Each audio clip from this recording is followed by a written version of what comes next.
Welcome to the Banker Lamp. Please enjoy the video.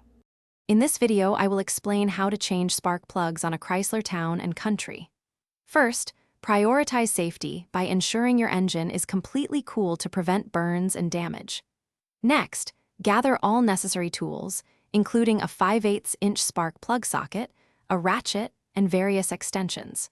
Always disconnect the negative battery cable from your vehicle's battery before beginning any electrical or engine work. This simple step helps prevent accidental shorts and ensures your safety throughout the process. Accessing all spark plugs on a Chrysler Town and Country often requires removing the upper intake manifold. Begin by taking off the plastic engine cover and the air intake hose. Next, carefully disconnect any electrical connectors and vacuum lines attached to the manifold.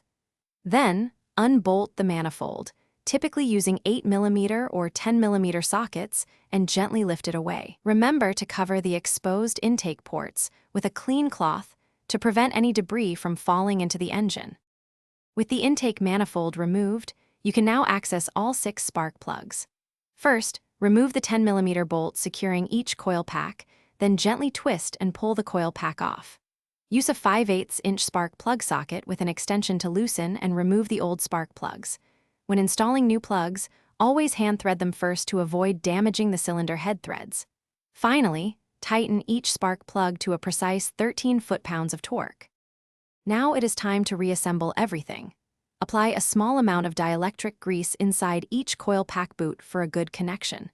Carefully reinstall the upper intake manifold, ensuring all gaskets are properly seated.